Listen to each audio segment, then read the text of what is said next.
गुरुं श्रीयुतपदकमलं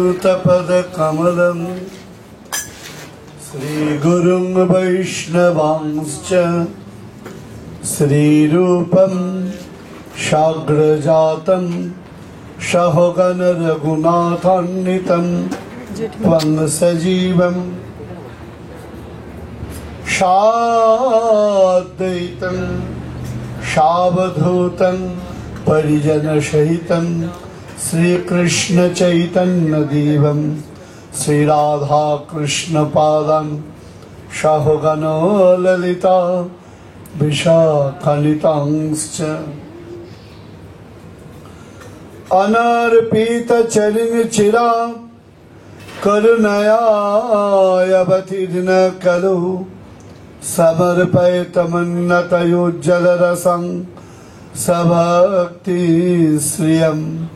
हरिपुरटसुन्दर दूतीकदम्ब सन्दीपित सदा हृदयकन्दरी स्फुरतु शोचिनन्दनो नमोऽस्त्रिकालशक्ताय जगन्नाथसुताय च सभृत्ताय सपुत्राय सकलत्राय ते नमो नमः। बर्हापीरं नटवरवपु कर्णयो कर्णिकारं बिभ्रद्भाषकनककपिशं वैजयन्तीं च मालम् रन्ध्राणपीनरसरसदया पूरयन् गोपवृन्दैर्वृन्दारण्यं सपदरमणं प्राविशद्गीतकीर्ति कृष्णेनाग्रज कृपासिन्धो चन्द्रकोटिसमप्रभं रेवती हृदयाधीशं शिवलो देव नमस्तुते। वञ्चाकल्पतरुभ्यश्च कृपा सिन्धुभ्य एव च पतितानां पावनेभ्यो वैष्णवेभ्यो नमो नमः। तुलसी काननं यत्र यत्र पद्मवनानि च पुराण पठनं यत्र तत्र सन्निहितो हरि नारायणं नमस्कृत्यं नरोत्तमं देवीं सरस्वतीं व्यासं ततो जयमुदीरये जा प्रव्रजन्त मनुपेतमपेतकृत्यं दैपायन विरह कातरो आजुहाव पुत्रेति तन्मयतया सर्वोऽभिनेदु स्वं सर्वभूतहृदयं मुनिमानतोऽस्मि। जय रूप सनातन भट्ट रघुनाथ श्रीजीव गोपाल भट्ट दास रघुनाथ এই ছয় গোসাই চরণ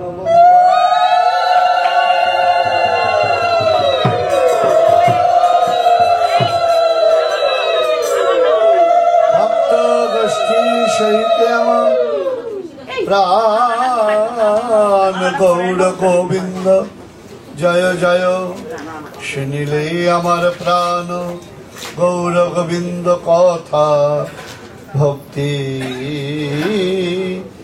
अवश्य लभ्य है श्रूयतां नित्यं ज्ञातां मुदा चिन्ततां भगतां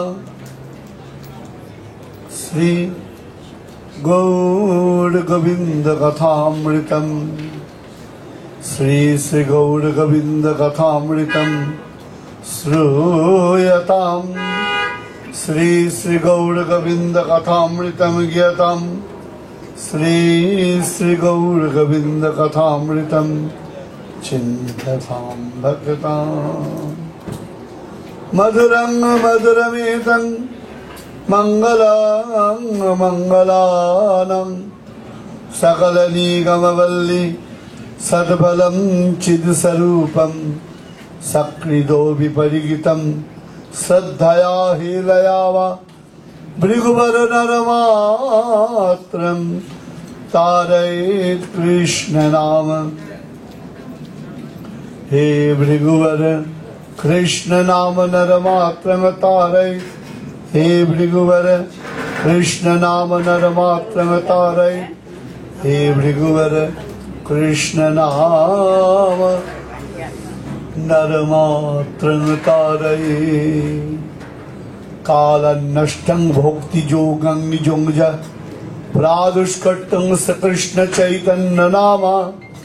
आविर्भूतस्तस्य पदारविन्दे गाढं गाढं लियतां चित्तभृङ्ग।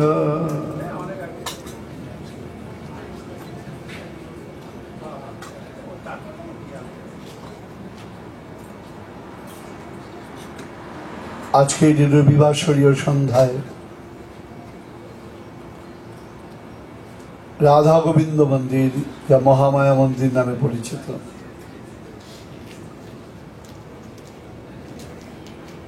আমেরিকার মাটিতে যারা প্রবাসী রয়েছেন তাদের সকলকে সুস্বাগতম। একটা জিনিস আপনারা বারবার প্রমাণ করতে পেরেছেন, আম্রবৃক্ষ যেখানেই রোপণ করা যাক না কেন সে বৃক্ষের ফল আমই হয়। আমরা পৃথিবীর যে প্রান্তেই থাকি না কেন, যে মাটিতেই আমাদের সংযোগ হোক না কেন, আমরা সেখানে আপন স্বধর্ম, আপন সংস্কৃতিকে সদা সর্বদা বহন করি। কারণ আপন সংস্কৃতির পরিচয় ছাড়া মানুষের আলাদা কোনো পরিচয় সম্মান থাকতে পারে না।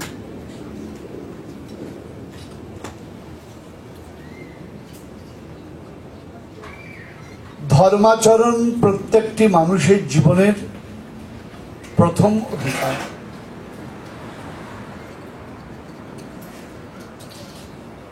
সারা পৃথিবীব্যাপী যত মানবকুল আছেন প্রত্যেকেই স্বধর্ম পালন করেন, কিন্তু আমাদের দুর্ভাগ্য, আমাদের ধর্ম বলতে কি বিষয় আমরা সেটাই বুঝতে পারি না।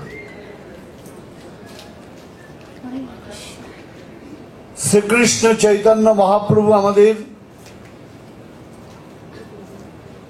প্রেম ধর্মের কথা বলেছেন, ভক্তি ধর্মের কথা বলেছেন। এটা কি সনাতন ধর্ম থেকে আলাদা? না।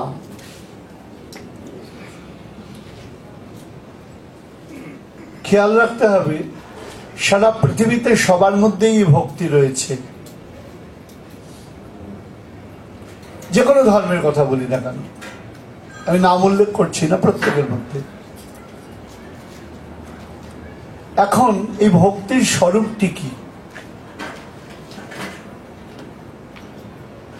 আমরা সবাই আজ এখানে এসেছি, আমরা একে অপরকে ভক্ত বলে সম্বোধন করি, কিন্তু ভক্তির স্বরূপটি কি সেটা না জানতে পারলে ভক্তির অভ্যন্তরে প্রবেশটি বা ভক্তিকে অন্তরে প্রবেশ করানো দুঃসাধ্য বিষয়।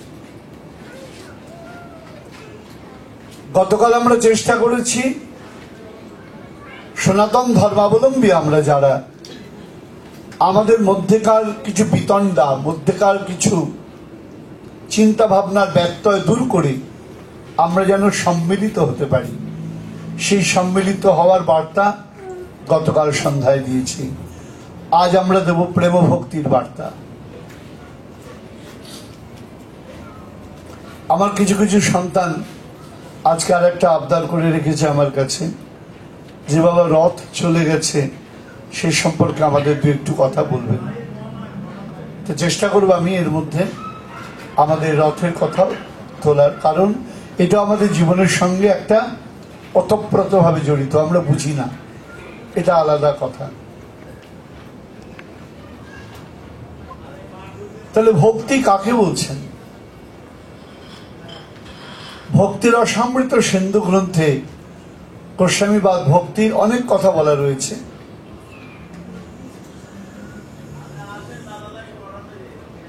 অনন্য মমতা বিষ্ণু মমতা প্রেম সঙ্গতা ভক্তি ঋতুচ্ছতে ভীষ্ম প্রহ্লাদ উদ্ধব নারদ এই শাস্ত্রে বলা রয়েছে। অন্নাভিলাষিতা শূন্যম জ্ঞান কর্মদ্বনাবৃতম আনুকূল্যেন কৃষ্ণানুশীলনম ভক্তির উত্তমা বলা রয়েছে।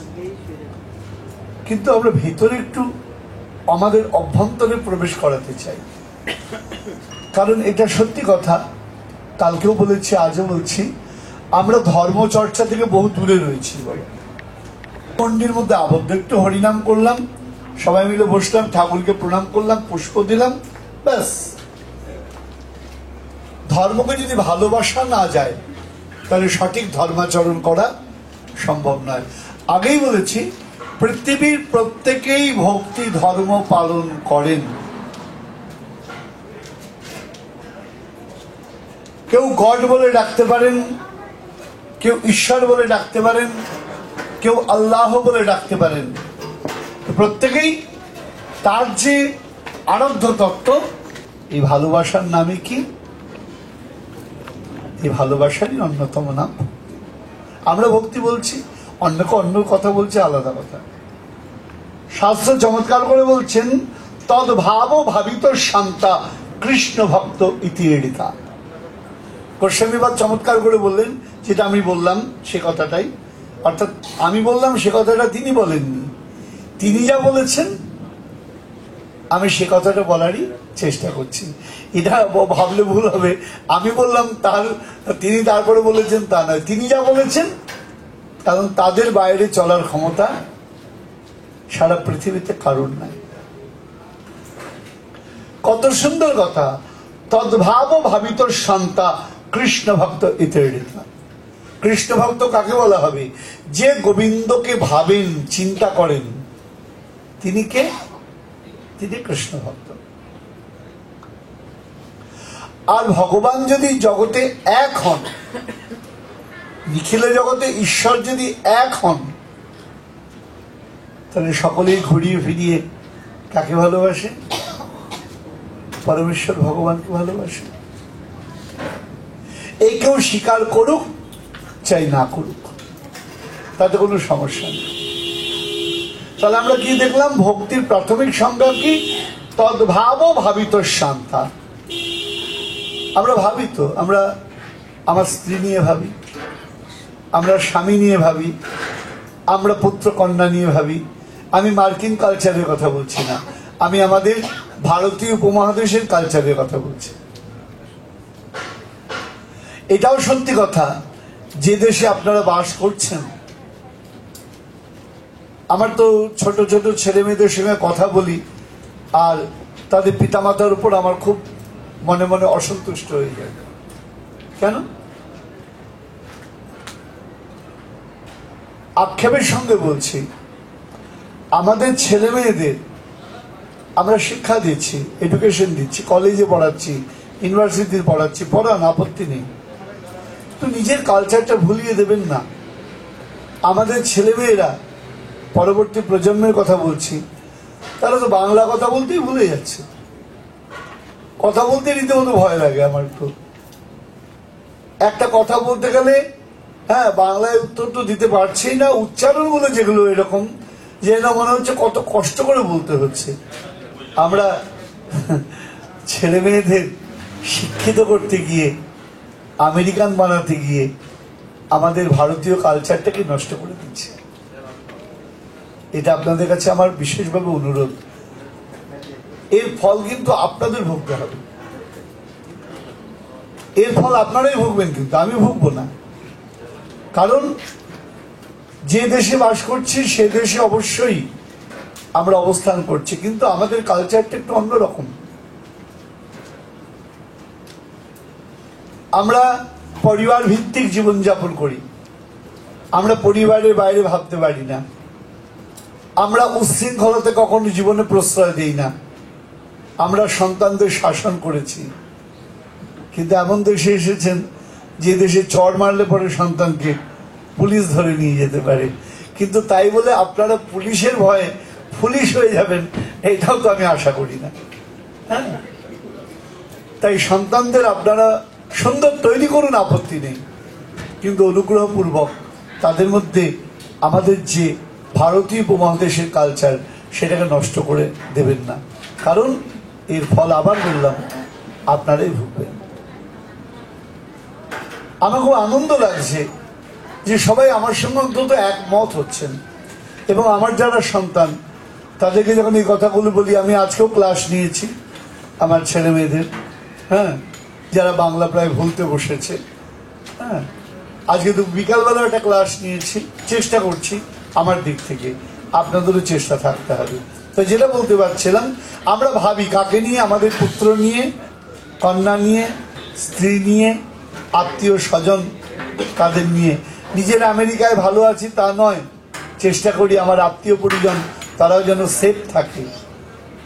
ভাবি তো, এই ভাবনাটা যখন গোবিন্দ বিষয়ক হবে, এই ভাবনাটা যখন শ্রী গুরুদেব বিষয়ক হবে, এই ভাবনাটা যখন আমার পরমেশ্বর বিষয়ক হবে, তখনই তার নাম হয়ে যাবে ভক্তি। সহজ করে বলেছেন, বলুন না, এর থেকে সহজ করে আর কি বলা যাবে? কে বলছেন? গোস্বামী পাদ। তা আজ আমরা কৃষ্ণ ভক্তির কথা আলোচনা করছি। শাস্ত্র পরিষ্কার বলে দিয়েছে, মানুষ সেইখানে তুমি যাবে না। কোথাও যাবে না? কোথায়? ন যত্র বৈকুণ্ঠ সুধা পগা, যেখানে বৈকুণ্ঠনাথ ভগবানের গুণকীর্তন হয় না, যেখানে তার মহিমা কীর্তন হয় না, সেখানে তুমি কি করবে না? যাবে না। তো ভগবানের মহিমা কীর্তনটা কি করে? ভগবান নিজে করেন। কি করেন? যারা ভগবানকে ভাবেন, যারা ভগবানকে ভালোবাসেন তারা করেন। আবার কত সুন্দর করে কথা বলছেন, সেখানে যাবে না। কোথায়? ন যথা ভগবতা তদাশ্রয়া, ভগবানের চরণাশ্রয়কারী ভক্তগণ যেখানে থাকেন না, তা সেখানে ভগবানের গুণগান হয় না, তাই সেখানে তুমি যাবে না। ন যত্র, ন যত্র, সেখানে তুমি যাবে না যেখানে বৈকুণ্ঠ মখা মহোৎসবা, যেখানে ভগবানের নামের কোন উৎসব আনন্দ হয় না। আপনারা এই দেশে থাকেন, অনেক অনুষ্ঠানে অংশগ্রহণ করেন। আমি আপনাদেরও জিজ্ঞাসা করছি, অনেক অনুষ্ঠানে অংশগ্রহণ করেন, আমি নাম বলছি না, কারণ কিছু কিছু জিনিস ভগবত কথা বলার সময় সচেতন থাকতে হয়। এমন শব্দ আমি বলতে পারি না যা ভগবত কথার মর্যাদাটা নষ্ট হয়। তো পার্টিতে অংশগ্রহণ করেন, আপনারা দেখবেন সেখান থেকে যখন আসবেন তখন আপনি শারীরিক মানসিক দুদিক দিয়ে ক্লান্ত। শারীরিক মানসিক দুদিক দিয়ে ক্লান্ত, পরপর 3 দিন ভালো লাগবে না। দূর 2 দিন গিয়েছি, ওখানে আর যাবো না ভাই, খুব টায়ার্ড হয়ে গিয়েছি। কিন্তু ভগবত কথা, হরি কথা, ভগবত কথার অনুষ্ঠান আপনি যখন যাবেন তখন আনন্দ, যতক্ষণ থাকবেন ততক্ষণ আনন্দ, এবং ফিরে আসবেন ওই যে স্মৃতিগুলো অন্তরে রোমন্থিত হতে থাকে, সেটাও আপনার আনন্দ প্রদান করবে। এটাই ভগবত কথার, ভগবত অনুভূতির বৈশিষ্ট্য। এখন ভগবত ভক্ত কি? যার ভিতরে কৃষ্ণ ভাবনা রয়েছে সেই ভগবত ভক্ত। এখন মুশকিল হচ্ছে আমাদের বহু ভাবনার মধ্যে কারোর মধ্যে কৃষ্ণ ভাবনাটা লুকিয়ে যায়। ভাবনা নেই তা নয়। যেমন একটা শরবত, আপনারা বলেন সফট ড্রিঙ্কস, তার মধ্যে যদি মিষ্টির পরিমাণ বেশি দেওয়া হয়, অম্ল, টক, সাওয়ার সেটা কম দেওয়া হয়, তাহলে টকটা উপলব্ধি করা যায় না, মিষ্টি লাগে, কিন্তু টকটা রয়েছে, ওটা ওর ভিতরে চাপা পড়ে গেছে বা ঢাকা কভার্ড হয়ে গেছে, বাই সুইটনেস, মিষ্টির কাছে টকটা ঢাকা পড়ে গেছে। তা আমাদেরও সাংসারিক চিন্তা, বিষয় চিন্তাটা এত প্রবল, তার ভেতরে কৃষ্ণ চিন্তাটা কভার্ড হয়ে গেছে, ভগবত চিন্তাটা কভার্ড হয়ে গেছে, কভার্ড হয়ে গেছে। তার মেয়েরা আমাকে বলেছে রথের কথা একটু বলবো, কেন কৃষ্ণ চিন্তা আমরা করব? কেন ভগবত চিন্তা করব? কারণ এই চিন্তা ছাড়া আমাদের কোনো আর রাস্তা নাই। যাদের জন্য চিন্তা করছেন তারা আপনার জন্য চিন্তা করবে, এ ভাবনা ভুলেও কোনোদিন ভাববেন না। যাদের জন্য এত চিন্তা করছেন তারা যে আপনার জন্য চিন্তা করবে, এই ভাবনাটা যদি মন্তরে পালন করেন তাহলে ভুল, যদি করে আপনার সৌভাগ্য, যদি করে তবে আপনার সৌভাগ্য। কারণ আপনি যে শিক্ষাটা দেবেন সেটাও তো সে পাবে অবশ্যই। আমি ছোটবেলায় আমার মাকে যেভাবে চলতে দেখেছি আমি সেটা মনে রেখেছি, আমার পিতাকে যেভাবে চলতে দেখেছি আমি সেটা মনে রেখেছি। আমি চেষ্টা করি সেইভাবে চলার, আমার সন্তানরা সেটা ফলো আপ করে। এই ফলো আপটা খুব গুরুত্বপূর্ণ বিষয়। বর্তমানে ফলো আপ কোথায়? ফলো করারই তো লোক নাই, সময় কোথায় কারণ। তা যেটা বলতে যাচ্ছিলাম, ভক্তদের কাজ কি? শুধু ভক্তমণ্ডলী। তাহলে আর প্রথমে কি বললাম আমরা? ভক্তকে যারা কৃষ্ণ ভাবনা করছেন এবং তাদের ভেতরে কি রয়েছে? ভগবান ভক্তি। সেই ভক্তি জিনিসটা কি? শাস্ত্র বলছেন অনন্য মমতা বিষ্ণু মমতা প্রেম সঙ্গতা ভক্তি নীতুচ্চতে ভীষ্ম প্রহ্লাদ উদ্ধব নারদাই। এই জিনিসটা তো আমাদের মধ্যে বড় কঠিন হওয়া। অনন্য মমতা, অন্য কারোর প্রতি মমতা থাকবে না। অনন্য মমতা বিষ্ণু মমতা প্রেম সঙ্গতা, শ্রী ভগবানের প্রতি অনন্য মমতা, কোনো দিকে আর মমতা থাকবে না, ভালোবাসা থাকবে না, লাভ থাকবে না, শুধুমাত্র তার প্রতি লাভ থাকবে। অনন্য মমতা বিষ্ণু, মমতাটা কিরকম? প্রেম সংযোগ, প্রেম সঙ্গতা। প্রেম কাকে বলে? আমি যে প্রেমের সংজ্ঞা দেব, আমেরিকায় এই প্রেম পাওয়া যাবে না। আপনাদের কাছে প্রেমের সংজ্ঞাটা অন্যরকম। আমাদের শাস্ত্র আপনাদের যেটাকে আপনারা প্রেম বলছেন তার নাম দিয়েছেন কাম, বডি ওরিয়েন্টেড। আপনাদের আমেরিকায় যা কিছু আছে সবকিছু বডি ওরিয়েন্টেড, এর বেশি বলার আমার কোনো প্রয়োজন নেই। হ্যাঁ, দেহকেন্দ্রিক বিষয় সব। বলুন, এর বাইরে কিছু দেখতে পাচ্ছেন কি? বলে বেড়ান না আপনি যেখানে ইচ্ছা। আমাদের শাস্ত্র বলছেন না, দেহকে ভালোবাসার নাম প্রেম নয়। আত্মেন্দ্রিয় প্রতিবাঞ্ছা তারে বলি কাম, কৃষ্ণেন্দ্রিয় প্রতিবাঞ্ছা ধরে প্রেম নাম। যখন তুমি নিজের তৃপ্তির জন্য কোনো কাউকে চাইছো, কিছু করতে চাইছো, তার নাম কাম। আর যখন ভগবত প্রীতির জন্য কোনো কর্ম করছো তার নাম হলো প্রেম। তাহলে আমাদের জগতে আমরা যেটা দেখি সেটা প্রকৃতপক্ষে প্রেম নয়, শুদ্ধ ভাষায় বলতে গেলে সেটা হলো কাম। শুধুমাত্র এক্সপেকটেশন, ডিমান্ড, এর উপর আমাদের সোশ্যাল সমস্ত কিছু ডিপেন্ড করছে। যেদিন এক্সপেকটেশনে ঘা খাবে, যেদিন ডিমান্ডে ঘা খাবে, সেদিন দেখবেন এভরি রিলেশন, যত সম্পর্ক আছে সব হুড়মুড় করে ভেঙে পড়ে যাচ্ছে। তাহলে প্রেমটা কখন হতে পারে? ভগবত বিষয়ক প্রেম। আমরা বলি মানব প্রেম, মানব প্রীতি। মানব প্রীতিও সম্ভব নয় যতক্ষণ ঈশ্বর প্রীতি না হবে। আপনি যদি আমেরিকাকেই না ভালোবাসেন তা আমেরিকার লোকজনকে ভালোবাসবেন কি করে? কেউ যদি বলে আমি আমেরিকা দেশটাকে ঘৃণা করি, আমেরিকার লোকজনকে ভালোবাসি, হয়? লোক দেশটাকে বাদ দিয়ে কি লোকগুলো? হাস্যকর কথা। তাই যখন আমি বলছি আমেরিকাকে ভালোবাসি, তখন আমেরিকাকে ভালোবাসি, আমেরিকার লোকজনকেও ভালোবাসি। আর যখন আমি বলছি আমি আমার ভারতবর্ষকে ভালোবাসি, তখন ভারতবর্ষকে যেমন ভালোবাসি, ভারতবর্ষের লোকজনকেও ভালোবাসি।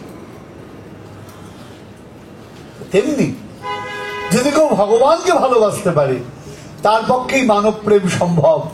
কারণ যদি ভগবানকে আপনি ভালোবাসতে পারেন, ভগবানের সন্তান কারা?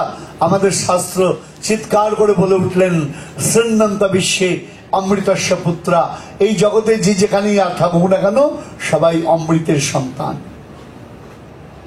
অমৃতকে, যার মৃত্যু নাই তিনি হলেন অমৃত। তা মৃত্যু নাই কার? আমাদের সকলের মৃত্যু আছে। উদ্ধব মহারাজ যখন বৃন্দাবনে গিয়েছেন, সাক্ষাৎ করেছেন নন্দ মহারাজের সঙ্গে। উদ্ধব মহারাজ কখন বৃন্দাবনে গেছেন নিশ্চয়ই আপনাদের এই ব্যাপারে জানা রয়েছে। অনাদির আদি শ্রী গোবিন্দ বৃন্দাবন থেকে চলে এসেছেন কত বছর বয়সে? কারো খেয়াল আছে? 10 বছর 8 মাস বয়স। ভগবানের বয়স বিচার যদি এইভাবে করা যায় না, হ্যাঁ, ভগবানের বিচার এইভাবে বয়সে করা যায় না। কিন্তু লীলায় আমরা দেখলাম তিনি 10 বছর 8 মাস বৃন্দাবনে লীলা প্রকাশ করেছেন। যখন চলে এলেন, চলে আসবার পর কংসকে বধ করলেন, কংস নিধন হলো। তারপর তিনি গেলেন গুরুগৃহে। কে পাঠালেন? পিতামাতা বসুদেব এবং দেবকী। আচ্ছা, গোবিন্দের গুরুগৃহে যাওয়ার কি আবশ্যকতা ছিল? যিনি নিজে স্বয়ং জগৎগুরু, কালকে আমরা পাঠে বলেছি, বসুদেব সুতং দেবং কংস চারুর মর্দনং দেবকী পরমানন্দং কৃষ্ণং বন্দে জগৎগুরুম। শ্রীমদ্ ভগবত গীতায়, আপনাদের এখানে গীতাটা বেশি আলোচনা হয় বলে আমি এটা তুলে ধরছি। গীতার কথাগুলো আলোচনা হয় কিন্তু কতটা ধরে রাখতে পারি আমরা জানি না। শ্রীমদ্ ভগবত গীতায় ভগবান শ্রীকৃষ্ণ বলছেন, অর্জুন শোনো, আমি কর্ম করি। কেন কর্ম করি? কোন কর্মফল আমাকে স্পর্শ করতে পারে না, আমার প্রয়োজনও নেই। তথাপি আমি কেন কর্ম করি? কারণ জগতের শ্রেষ্ঠ ব্যক্তি যা করে অন্য সকলে তাকে অনুসরণ করে, ফলো করে। তা আমি যদি জগতের শ্রেষ্ঠ ব্যক্তি, আমি যদি কোনো কর্ম না করি, তা সর্বজগৎ কর্ম না করে কি হয়ে যাবে? উৎসন্নে চলে যাবে, কর্মহীন হয়ে পড়বে। তাই কর্মফল আমাকে স্পর্শ না করলেও আমি কর্ম করি। তা ভগবান কি বলছেন? জগৎকে শিক্ষা দেওয়ার জন্য। কি শিক্ষা দেওয়ার জন্য?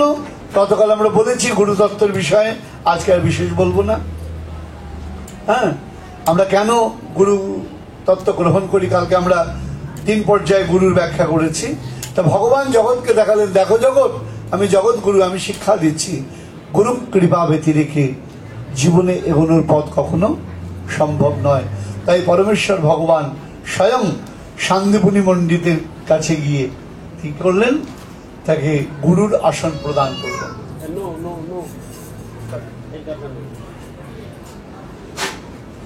গুরুগৃহে যাওয়ার পরে যখন ফেরত এলেন মথুরায়, তখন তার মনে হলো এতদিন বৃন্দাবন থেকে এসেছি, ব্রজবাসীরা কেমন আছেন। এই চিন্তা করে তিনি কি করলেন? উদ্ধব মহারাজকে বৃন্দাবনে পাঠালেন। এখানে একটা মজার কথা বলতে যাচ্ছি, যখন ভগবান বৃন্দাবনে ছিলেন কই কাউকে মথুরায় পাঠাননি, কিন্তু মথুরা থেকে তিনি আপন দূতকে বৃন্দাবনে পাঠাচ্ছেন। কি বোঝালেন?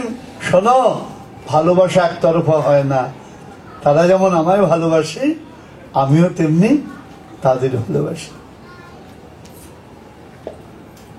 তা ভালোই যখন বাসো, ছেড়ে এলে কেন? প্রশ্ন উঠতে পারে, তাদের যখন এত ভালোবাসো, তাদের এত আঘাত দিলে কেন? ভগবান বলছেন, এই তো গন্ডগোল। আমের ভেতরে এত রস, এত সুন্দর মিষ্ট ফল রয়েছে, বাকলটা যদি না ছাড়াও তাহলে কেউ কোনোদিন তার স্বাদ পাবে কি? তা বৃন্দাবনের যে এই প্রীতি, নিগুড় ভালোবাসা, যদি তারা বিরহের যন্ত্রণা না পেতেন, জগৎ জানতে পারত কি? আর এই জন্যই তাদের আঘাত দিয়েছি আমি। তোমাদের ক্ষেত্রে কি হবে? আঘাত দিলে ভালোবাসা নষ্ট হয়ে যায়, আর তাদের যত আঘাত দিয়েছি ভালোবাসা বৃদ্ধি পেয়েছে। এই জন্যই বৃন্দাবন সকলের কাছে জীবন আদর্শ, প্রেম আদর্শ। আমাদের ভজন সাধন স্থল ওই শ্রীধাম বৃন্দাবন। উদ্ধব মহারাজ গিয়েছেন, তিনি তো আর বৃন্দাবনের রসজগতের নয়। মা যশোমতী নন্দ মহারাজকে সান্ত্বনা দিদি কি বললেন? যে কথা আমরা একটু আগে বললাম, যে তার জন্ম মৃত্যু কিচ্ছু নাই। বলছেন, শোনো নন্দ বাবা, যাকে ছেলে বলে তোমরা এত কাঁদছ, তার বাবা বলে কেউ নেই। ন মাতা ন পিতা তস্য। আপনারাও বুঝতে পারবেন সংস্কৃত শ্লোক হলে কি হবে, সহজ। তস্য মানে কি, তার কি নেই, ন মাতা তার মা বলে কেউ নেই, ন পিতা তার বাবা বলে কেউ নেই, ন ভার্যা তার স্ত্রী বলে কেউ নেই, সুতাদয়, সুতো মানে, সুতো মানে কি, এখানে সুতো মানে কিন্তু পুত্র সন্তান। হ্যাঁ, আমরা বলি না নন্দ সুত হরি, হ্যাঁ, সুতো মানে কি, এখানে সুতো মানে সন্তান, পুত্র। সুতো মানে কিন্তু অন্য কিছু নয়, খেয়াল রাখতে হবে। তাহলে কি হবে, সুতাদয় তার পুত্র বলে কেউ নাই, নাত্মীয় না তার আত্মীয় বলে কেউ নাই, পরশ্চাপি তার পর বলে কেউ নাই, ন দেহ জন্ম না এবছর তার জন্ম বলে কিছু নাই, তার মৃত্যু বলে কিছু নাই। তাহলে আমরা কার সন্তান, যার মৃত্যু নেই, স্বয়ং যে অমৃত, আমরা সকলে তার, আমরা অমৃতের সন্তান। তা এখন প্রশ্ন উঠতে পারে, যদি আমরা অমৃতের সন্তান হই তাহলে আমাদের মৃত্যু হলো কি করে?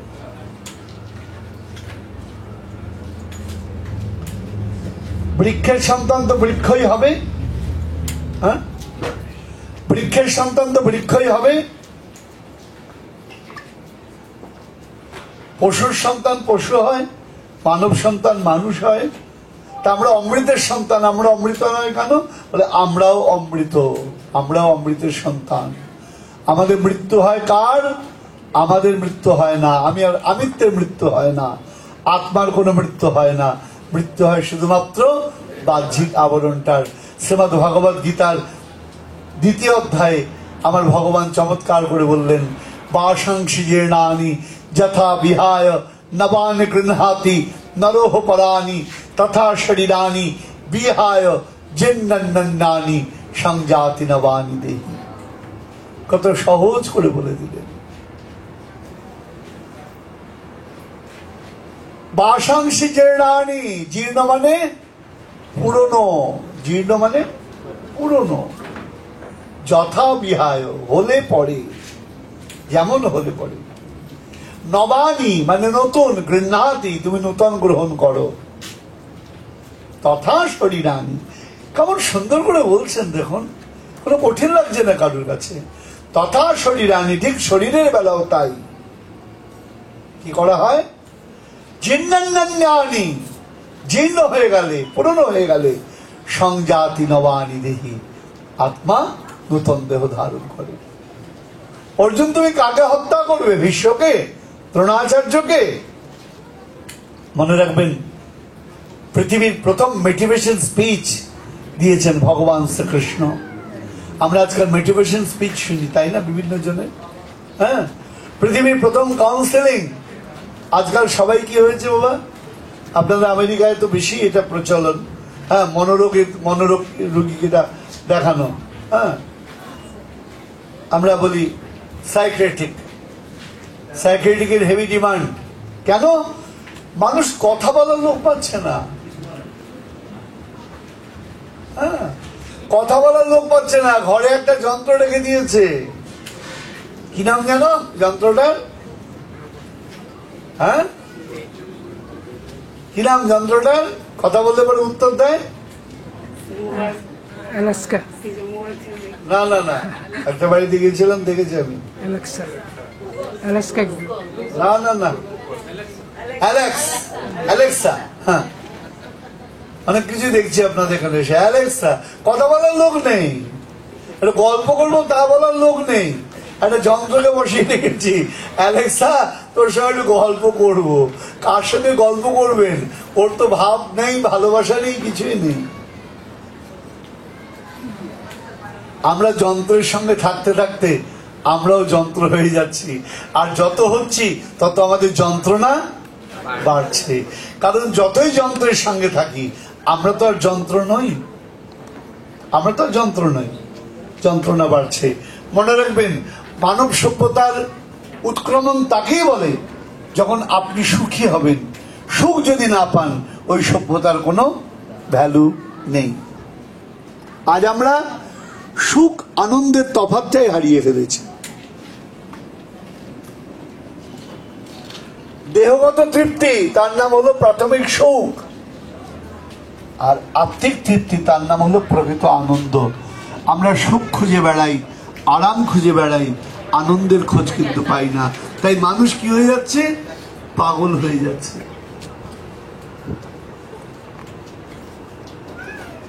যদিও আমরা এমনিতে উন্মাদ হয়ে যাচ্ছি।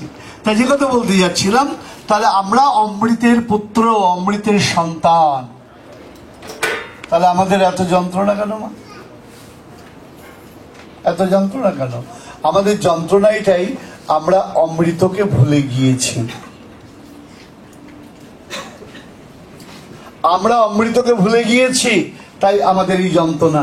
তাই জন্য কবি বলে, কৃষ্ণ ভুলি সেই জীব অনাদি বহির্মুখ, অতএব মায়া তারে দেয় সংসার দুঃখ। আমরা পরমেশ্বরকে ভুলে গেছি বলেই আজ আমাদের এত যন্ত্রণা পেতে হচ্ছে। এই যন্ত্রণার ব্যাপারে আমাদের সাবধান করে দিচ্ছেন কে? ভগবত ভক্ত। ওই যে আপনি আমেরিকায় রয়েছেন, কিন্তু আপনার কোনো আত্মীয় স্বজন কষ্টে রয়েছে, আপনি অ্যাপ্লিকেশন করে লেটার লিখে থাকেন, আনার ব্যবস্থা করলেন যে ভাই আমি যেখানে আনন্দে আছি তুমিও সেখানে আনন্দে থাকো। ঠিক তেমনি সাধুরা বার্তা দিলেন। পণ্ডিত সার্বভৌম ভট্টাচার্য এক অপূর্ব বার্তা দিচ্ছেন। কালাং নষ্টং ভক্তি যোগং নিজংজা প্রাদুষ্কট্টং শ্রীকৃষ্ণ চৈতন্য নামা আবির্ভূতস্তস্য পদারবিন্দে গাঢ়ং গাঢ়ং লিয়তাং চিত্তভিন্নম। এটা বলার আগে আমার মায়েরা আমার কাছে রথের ব্যাপারে একটু জানতে চেয়েছে, একটু বলে নি আপনাদের কাছে।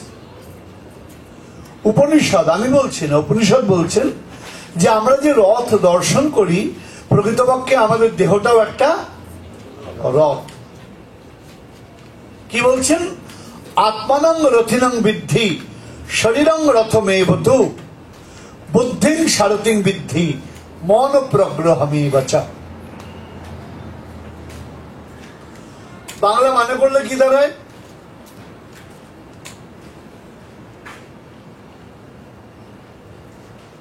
বাংলা অর্থ করলে কি দাঁড়ায়? আত্মানং রথিনং বিদ্ধি, আমাদের দেহটা হলো রথ।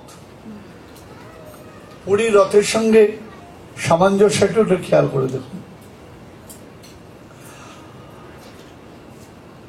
পুরীর রথের সঙ্গে আমি তুলনা করছি, কম্পেয়ার করছি কিন্তু আজকে উপনিষদের কথা। পুরীর রথ আপনারা তো কিভাবে দেখেন? টেলিভিশনে দেখেন, তাই তো? দেখো তোমরা? রথ যখন হয় তখন তো ঘুমিয়ে থাকি আমরা। দিনের রাতের পার্থক্য না, অনেকে দেখেন। হ্যাঁ, লাইভে দেখানো যায়, এখন দেখা যায় বিভিন্ন ভাবে। তা পুরীতে যে রথ, এটা কিন্তু আমাদের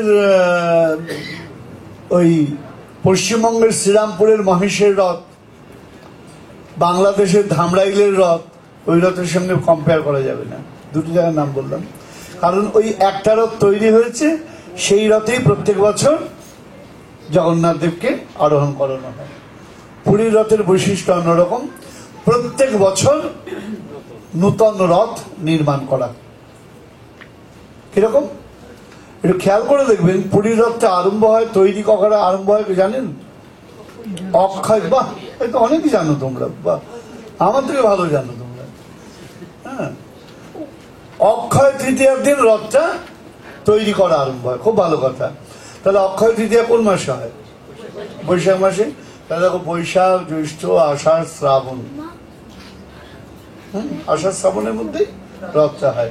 তাহলে রথটা তৈরি করতে অনেক সময় লাগে, একদিনে রথ হয় না। মহাজন বলছেন আমাদের দেহরথ তৈরি করতে অনেক সময় লাগে, 10 মাস মাতৃগর্ভে রথটা তৈরি হয়। তা কি বলা হলো? শরীরং রথমেবতু, আমাদের শরীরটা হলো রথ। আত্মানং রথিনং বিদ্ধি। সবাই পুরীতে যায়, আমাদের ভারতবর্ষে বলা হয় কোথায় যাচ্ছে? এবার রথে যাচ্ছে। কি দেখতে যাচ্ছ? রথ দর্শন করতে যাচ্ছে। আমি বলবো না, ভুল কথা বলেছে। আদত রথ দর্শন করতে যাচ্ছে না, রথের মধ্যে আরূঢ় জগন্নাথ দর্শন করতে যাচ্ছে। তো তাই যদি হবে, রথযাত্রা শেষ হয়ে গেলে রথ থেকে যখন জগন্নাথ দেব নেমে মন্দিরে চলে যান, ওই রথগুলো তো বাইরে পড়ে থাকে, কই তার দিকে দেখবার জন্য তো কেউ যায় না তখন। তা দেখবার জন্য তো কেউ যায় না। তার মানে বলে দেয়া হলো ওই রথের মধ্যে যতক্ষণ জগন্নাথ রয়েছেন ততক্ষণ রথের মূল্য। জগন্নাথ যদি রথ থেকে নেমে চলে যান, এই রথের মূল্য নাই। ঠিক যেমনি আমাদের মধ্যে এই দেহরথের মূল্য কতক্ষণ, আত্মারূপ রথী যতক্ষণ রয়েছে। আমরা ইংরেজিতে কি বলি? রাইডার। আমাদের ছোট ছোট ছেলেমেয়েরা বুঝবে না, বসো বাবা। রাইডার, রাইডার বলতে যে রথে চড়ছে, বসে রয়েছে, রথী। সে যদি নেমে চলে যায়, এই রথের আর কোনো মূল্য নাই। আত্মানং রথিনং বৃদ্ধি শরীরং রথমেবতু। মহাজন যার জন্য বলেছেন, চমৎকার বাংলা পয়ার, আপনাদের শুনতে ভালো লাগবে। হে দেহ আপন জ্ঞানে তুমি যত্ন করো রাত্রি দিনে, বসন ভূষণ কত বেশ, কিন্তু পরমাত্মা ভগবান হবেন যেদিন অন্তর্ধান। দেখুন একবার খেয়াল করে কি বলছেন, ভস্ম কৃমি কীট অবশেষ, বলে কিছুই আর রবে না রে, যারে তুমি আমি ভাবিছ যেদিন রথী রথ থেকে চলে যাবে, যারে তুমি আমি ভাবিছ সেদিন কিছুই আর রবে না রে। আমরা জানি না তা নয়, কিন্তু যেই মন্দির থেকে বেরিয়ে যাই অমনি ভুলে যাই। স্কুল থেকে বেরোলে বলে যেমন ছাত্ররা পড়াশোনা ভুলে যায়, মোবাইল গেম নিয়ে খেলতে আরম্ভ করে। অনেক মা বাবারই অভিযোগ, সারাদিন বাচ্চারা গেম খেলে। গেমটা কি ওরাও জানে মিথ্যা, কিন্তু গেমের প্রতি এমন অ্যাডিকশন, ওই গেমের বাইরে ওরা বেরোতে পারে না। ঠিক তেমনি আমরাও জানি সংসারটা মিথ্যা, ওই গেমে এমন অ্যাডিকশন, ওই গেমের বাইরে আর আমরা বেরোতে পারি না, সারাদিন গেম খেলে যাচ্ছি। এটা বুঝতে পারছি না, আমাদের দিন একদিন করে ক্লোজ হয়ে আসছে। তাহলে কি হলো? আত্মানং রথিনং বৃদ্ধি শরীরং রথমেবতু। রথটা চলবে কি করে? দামি যতই গাড়ি হোক না কেন। আমার এক সন্তান BMW গাড়ি কিনেছে, বাবা আপনাকে চড়াবো, ভালো কথা। তা গাড়ি যতই চড়া, গাড়ির ড্রাইভার যদি গন্ডগোল হয় তাহলে তো বিপদের ব্যাপার। হ্যাঁ, আমাকে এবার আমার এক প্রিয় সন্তান ব্যবস্থাপনা করেছে, এবং আমার কৃষ্ণানুরাগী ভক্ত তারা আমাকে নিয়ে জেট প্লেনে করে একটুখানি ক্যালিফোর্নিয়ার যে শহরে আমি ছিলাম, প্যারিস শহরটা দেখাবে। জেট প্লেনে উঠছি, আমার তো বুকের ভেতর ধুক ধুক করছে। আর যে পাশে বসে রয়েছে সে কেমন চালাবে না চালাবে আমি তো কিছু জানি না। মনে মনে ভাবছি এত প্লেনে উঠেছি, জীবনে তো কমবার উঠলাম না, কম ঘন্টাও চললাম না, কিন্তু এতটা ভয় লাগেনি, টেনশন লাগছে, বলতেও পারছি না। সম্মানের ব্যাপার, বাবা গুরুজিকে নিয়ে একটুখানি ওরা শহর দেখাবে, বিরাট সামর্থ্য, তাদের নিজস্ব প্লেন আছে, গুরুদেবকে চড়াবে, গুরুজিকে চড়াবে। আছে, ঠিক আছে, উঠে পড়লাম। তো চিন্তা লাগছে প্লেনটাকে নিয়ে নয়, জীবনটাকে নিয়ে নয়, জীবন তো পরে, যে চালাচ্ছে তাকে নিয়ে। হ্যাঁ, তা যদি ঠিক মতো না চালাই গেবে, যখন চালালো, যখন প্লেনটা উঠলো, বাহ, উপরে ওঠার পর তার দিকে টেনশনেও আমার সঙ্গে রীতিমতো গল্প করছে, গুরুজি এটা অমুক, ওটা সমুক, এটা দেখাচ্ছে, বলছে আর কি। হ্যাঁ, প্লেনের স্টিয়ারিং ছেড়ে দিয়েছে, আমাকে বলছে বাবা আপনি কো পাইলটের বসে রয়েছেন, একটু ধরুন। বাবা আমি ধরা টরাই নেই। হ্যাঁ, এখন কতক্ষণে মানে মানে নিচে নামবো তাই অপেক্ষায় রয়েছে। হ্যাঁ, আবার নিচে যখন নামালো দেখলাম আমি ডেল্টার যে পাইলট আমাদের জেবকে তো নামালো, ও যা ঝাঁকুনি দিয়েছে তার থেকে অনেক কম ঝাঁকুনি, একদম মাখনের মতো নেমে গেল। না, ড্রাইভার তাহলে ভালো, এরপরে যদি চড়াতে চায় আর একবার চলবে। তার মানে কি দাঁড়ালো? কে চালাচ্ছে এটা খুব গুরুত্বপূর্ণ। ঠিক তেমনি আপনার জীবনকে কে চালাচ্ছে, দেহরথকে কি চালাচ্ছে? বলছেন বুদ্ধিং সারথিং বিদ্ধি। বুদ্ধি ইংরেজিতে আমরা কি বলি? ইন্টেলিজেন্সি। ইন্টেলিজেন্সি যার নেই সে মানুষ কিসের? ইন্টেলিজেন্স শব্দটা বললাম আমার ছোট ছোট ছেলে মেয়েদের জন্য, ওরা তো আর বুদ্ধি বুঝবে না। হ্যাঁ, কারণ বুদ্ধি বোঝার মতো শব্দ তো ওরা শোনেনি। তা প্রশ্ন হচ্ছে, দেখবেন ছোটবেলায় আমরা যারা মোটামুটি 50 আপ হয়ে গেছি বা 30-40 আছে, তারাও বলতে পারবে এটা। ছোটবেলায় বাবা মারা আমাদের শাসন করতেন, তাই না? কারণ আমাদের দেশে তো ওরকম নিয়ম নেই যে চড় মারলে পরে পুলিশে ধরে নিয়ে চলে যাবে। হ্যাঁ, এই শাসন না করে করেই তো সব দুঃশাসন হয়ে যাচ্ছে। যাই হোক, তা বাবা মা শাসন করতেন, কি বলতেন? তোর বুদ্ধি শুদ্ধি কবে হবে রে? বা আমার ছেলেটার একদম বুদ্ধি শুদ্ধি নাই, বলা হতো কি বলা হতো না? ভালো করে লক্ষ্য করেননি কথাটা? কথাটার মধ্যে একটা বড় দর্শন রয়েছে। বুদ্ধি শুদ্ধি নাই। বুদ্ধি থাকলে হবে না, বুদ্ধিটা কি হতে হবে? শুদ্ধ হতে হবে। Too much important. বুদ্ধিটা ইম্পর্টেন্ট নয়, শুদ্ধ বুদ্ধিটা ইম্পর্টেন্ট। প্রমাণ মহাভারতে শকুনির বুদ্ধি ছিল না? যথেষ্ট বুদ্ধি ছিল। দুর্যোধনের বুদ্ধি ছিল না? যথেষ্ট বুদ্ধি ছিল। শকুনির থেকে কম হতে পারে, আলাদা কথা। হ্যাঁ, শকুনি তো ওই কুবুদ্ধির জন্য দিদির বাড়িতেই পড়ে থাকতো। শকুনি কার সন্তান? তার বাবার নাম ছিল সুবল। কোথাকার সন্তান বলুন তো? তার রাজত্ব কোথায় ছিল? বর্তমান আফগানিস্তান। হ্যাঁ, যে কান্দাহার আমরা বলি। হ্যাঁ, তা সেই গান্ধার সেই জায়গার নাম ছিল গান্ধার, এখন হয়ে গেছে সব কান্দাহার। যাই হোক, ভবিষ্যতে আমাদের কি হবে এখন আমরা নিজেরাই জানি না, কারণ আমরা বড় ঘুমোতে ভালোবাসি। আমাদের যখন গায়ে আগুন লাগে তখন আমরা জলের খোঁজ করি, অথচ শাস্ত্র বলেছেন পরিষ্কার করে, ঘরে আগুন লেগে গেলে তখন জলের খোঁজ করে লাভ নেই, জলটা আগে তোমাকে রেডি করতে হবে।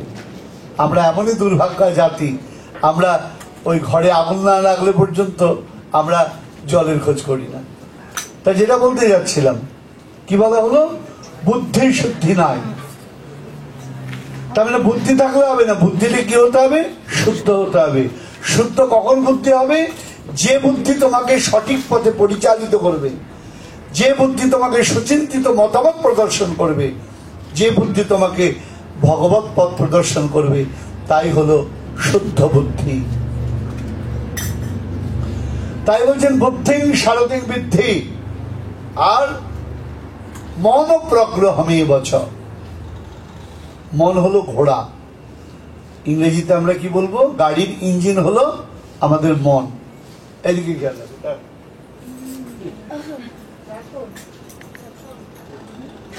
কারা কি বললাম? মন প্রগ্রহমে বচ। এই মনের কথা শ্রীমদ্ ভাগবত গীতাতেও রয়েছে। অর্জুন গোবিন্দকে বলছেন, হে গোবিন্দ, চঞ্চলং হি মনকৃষ্ণ। আমাদের মনটা বড় চঞ্চল। এবার কথা হলো, অর্জুন যদি একথা বলেন তাহলে আমাদের অবস্থা কি বলুন? তৃতীয় পাণ্ডব অর্জুন যদি একথা বলেন, চঞ্চলং হি মনকৃষ্ণ, তাহলে আমাদের অবস্থা কি? আমাদের মনের তো আর কোনো এবিসিডি নেই। আবার গোবিন্দ কি বলছেন তার উত্তরে? অসংশয় মহাবাহ। অসংশয় অর্থাৎ তুমি যেটা বললে তার মধ্যে কোনো সংশয় নাই, মানুষের মন বড় চঞ্চল। তা ঘোড়া যদি উল্টো পাল্টা দিকে যায় তাহলে তো হবে না। মনের ধর্ম কি? শাস্ত্র বলছেন সংকল্প বিকল্পাত্মক মন। মনের পরবর্তী পর্যায় হলো বুদ্ধি, বুদ্ধির পরবর্তী পর্যায় হলো মতি। আর এই সুন্দর মতি যারা আছে তার মতো সৌভাগ্যবান আর সৌভাগ্যবতী আর কেউ নেই। যার জন্য শাস্ত্র বলছেন কৃষ্ণ ভক্তি রসভাবিতামতি ক্রিয়তাং যদি কুতোপি লভ্যতে তত্র লোল্লমপি মূল্যমেকলম জন্ম কোটি সুকৃতই ন লভ্যতে।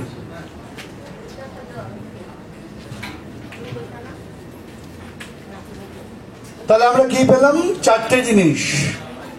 আমাদের দেহটা হলো রথ, আত্মা হলেন রথী, বুদ্ধি হলেন সারথী ড্রাইভার, আর মন হলো ইঞ্জিন বা অশ্ব ঘোড়া। ভালো কথা। এবার পুরী রথের সঙ্গে আমাদের তুলনা কি করা হচ্ছে খেয়াল করে দেখুন। রথ থেকে যখন জগন্নাথ দেব নেমে চলে যাচ্ছেন, এই রথের আর মূল্য নেই। ওই রথকে কি করা হচ্ছে? ভেঙে ফেলা হচ্ছে। ভেঙে কি করা হয় মা? রথ কাঠগুলোকে নিয়ে ওই জ্বালানিতে, অর্থাৎ জগন্নাথ দেবের যে ভোগ নিবেদন হয় সেই কাজে লাগিয়ে দেওয়া হয়। তা আমাদের দেহ থেকেও যদি আত্মা চলে যায়, আমাদের দেহটাকেও পুড়িয়ে দেওয়া হয়। এই দেহের আর কোনো মূল্য থাকে না। এই রথ আমাদের কাছে বিরাট, তাহলে একটা সিম্বলিক। আমরা জীবন দিয়ে এই রথকে উপলব্ধি করতে পারি। জগন্নাথ দেব, বলদেব, সুভদ্রা মা প্রত্যেক বছর রথে আরোহণ করেন। রথে করে কোথায় যান তারা? আপনারা সকলে বলেন মাসির বাড়ি। একটু আগেই বললাম তার আত্মীয় স্বজন, পুত্র, মাতা কেউ নেই। ভগবানের আবার মাসির বাড়ি হয় না? এটা আমরা চলতি কথাই বলি, আদতে ওটা গুন্ডিচা মন্দির। শ্রীকৃষ্ণ চৈতন্য মহাপ্রভু আমাদের সামনে প্রদর্শন করলেন জগন্নাথ দেব কোথায় যাচ্ছেন, যেন দ্বারকা থেকে তিনি বৃন্দাবনে যাচ্ছেন। খেয়াল করে দেখবেন উল্টো রথ। উল্টো রথ তো কথাটা হয় না, রথ কোনো উল্টো চলে না। আমরা বলি পুনর্যাত্রা। এইখানে আমার একটা আপত্তি আছে। অনেক জায়গায় শুনেছি, আমার কথাটা যদি অযৌক্তিক হয় আপনারা বলবেন। অনেক জায়গায় শুনেছি, ভারতবর্ষ শুনেছি, অনেকে ধর্মের প্রেমের আতিশয্য দেখাতে গিয়ে কি যে বলেন আমি নিজেও বুঝে পাই না। পুনর্যাত্রা নাকি যারা শুদ্ধ বৈষ্ণব তারা দেখেন না। তা আমার প্রশ্ন হলো, জগন্নাথকে নিয়ে গেল বৈষ্ণবরা, আনবে কি যত অবৈষ্ণবরা? Give me answer please. এটা কোন ধরনের হাস্যকর কথাবার্তা? কোন ধরনের হাস্যকর কথাবার্তা এটা? জগন্নাথকে নিয়ে গেলেন রথে করে কারা? যারা পান্ডা, তারা বৈষ্ণব। তাই যখন তারা নিয়ে আসছেন তারা কি তাহলে অবৈষ্ণব হয়ে গেলেন? তাহলে শুদ্ধ বৈষ্ণব জগন্নাথ দেবের ফেরা যাত্রা দেখতে পারেন না। যারা বলেন তাদের না আছে কোনো যুক্তি, না আছে কোনো, আমি বুদ্ধির কোনো লিস্ট পাই না। হ্যাঁ, ভাবগত বিষয় আলাদা। জগন্নাথ দেব বৃন্দাবনে যাচ্ছেন, ওই সময় তারও আনন্দ, আমাদেরও আনন্দ, কারণ ব্রজকে তিনি সবচেয়ে ভালোবাসেন। ভগবান নিজে বলেছেন, ভক্তা মমনুরক্তাশ্চ কোটি সন্তান ভূতলে কিন্তু গোপী জানা প্রাণাধিক প্রিয়তম মত। ভক্ত আমার অনেক রয়েছে জগতে, আমাকে ভালোবাসার মতো ভক্ত জগতে অনেক রয়েছে। এবার ব্যাপার হচ্ছে, সকলেই কাপড় জামা পরে রয়েছেন, সকলের কাপড়ের কি একদম? সকলেই অলংকার পরে রয়েছেন, সকলের অলংকারের কি একদম? হতেই পারে দাম আলাদা, কিন্তু সবাই পরে রয়েছেন। দাম আলাদা হতে পারে, কারোর দামি কাপড়। তো ভগবান বলছেন, ভক্ত মমনুরক্তাশ্চ, আমার প্রতি অনুরক্ত ভক্ত জগতে অনেক আছে, কিন্তু মূল্যবান দামি সবাই তো পড়তে পারে না। যার ক্যাপাসিটি আছে সে পড়তে পারে। তার মধ্যে শ্রেষ্ঠকে কিন্তু গোপী জানা প্রাণাধিক প্রিয়তম মাতা। বৃন্দাবনের গোপীগণ তারা হলেন আমার প্রাণাধিক প্রিয়তম মাতা, আমার প্রাণের অধিক প্রিয়। অর্থাৎ তারা যেহেতু প্রাণের অধিক করে আমাকে ভালোবেসেছে, আমিও তাদের ভালোবেসেছি। কারণ গীতায় আমি বলেই দিয়েছি, যে যথা মাং প্রবদ্ধন্তে স্ত্বাং তথৈব ভজাম্যহম। তবে এটাও সত্যি কথা, আমার গোপীগণ যেভাবে ভালোবেসেছেন ভগবান সেইভাবে তাদেরকে ভালোবাসতে পারবেন না। তিনি বলেছেন, স্বীকার করে নিয়েছেন, ন পাদয়হং নিরবদ্ধ সংযুজং, তোমরা যেভাবে আমাকে ভালোবেসেছো, আমার জন্য কেঁদেছো, আমি এমন করে তোমাদের জন্য ভালোবাসতে পারবো না, তাই তোমাদের ভালোবাসায় আমি বন্দী। সেই প্রেমার অনুরূপ না পারে ভজিতে, অতএব ঋণী হয় কহে ভাগবতে। শ্রীমদ্ ভাগবতে ভগবান স্বীকার করে নিলেন যে এইরকম ভালোবাসা একমাত্র তোমাদের মধ্যেই সম্ভব। তিনি যেন বৃন্দাবনে যাচ্ছেন, আর সঙ্গে চলেছেন দাদা বলদেব চন্দ্র। আর যখন পুনর্যাত্রা হয়, বৃন্দাবন থেকে আবার ঐশ্বর্যের ভূমিতে ফিরছেন। ও রসজগৎ থেকে ফিরতে জগন্নাথ দেবের কি আনন্দ হয়। তাই পুনর্যাত্রাটা ওই রথযাত্রার মতো অতটা আনন্দদায়ক হয় না, কারণ ব্রজ থেকে চলে এলে সকলের অন্তরে একটু ব্যথা লাগে। তো রথযাত্রার ব্যাপারে মোটামুটি একটু একটা প্রাইমারি আইডিয়া আপনাদের দিলাম, কারণ আমাদের তো সময় কম, আরো অনেক জিনিস বলতে হবে। তা আজকে আমরা আসবো কোন জায়গায়, তাহলে ভক্ত আমাদের সাবধান করে দিচ্ছেন। কি সাবধান করে দিচ্ছেন? কালান নষ্টং ভক্তি যোগং নিজং যা প্রাদুষ্কর্তুং শ্রীকৃষ্ণ চৈতন্য নামা আবির্ভূতস্তস্য পদারবিন্দে গাঢ়ং গাঢ়ং লিয়তাং চিত্তবৃন্দ।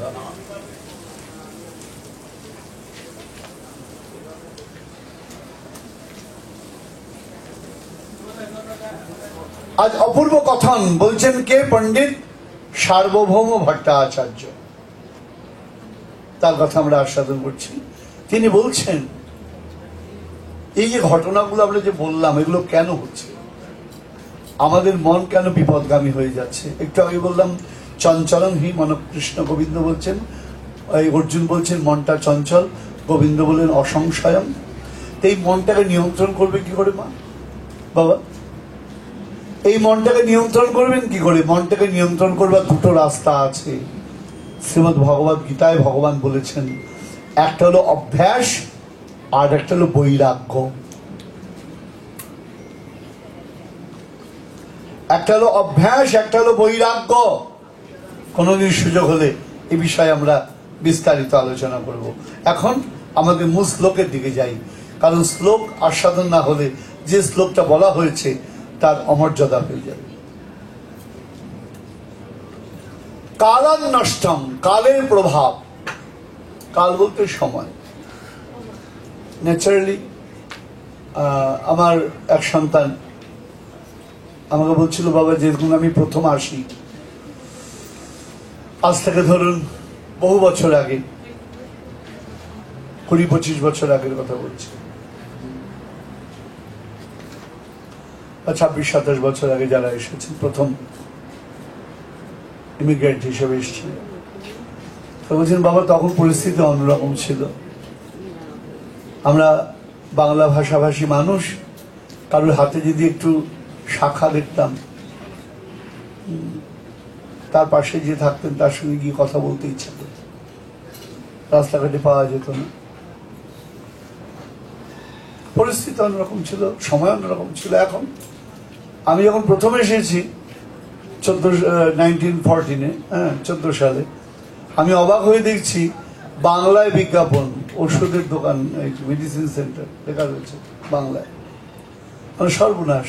আমি তো ব্যাঙ্গালোর ঘুরে কোথাও বাংলা লেখা পাইনি, আমি মুম্বাই ঘুরে কোথাও বাংলা লেখা পাইনি। তা নিউ ইয়র্ক, সুদূর আমেরিকায়, সেখানে বাংলা লেখা জ্যাকসন হাইটসে দেখলাম, এখানে কাঁঠাল পাওয়া যায়। মানে অবাক কাণ্ড ব্যাপার। এইরকম আবার বিজ্ঞাপন হয় এখানে।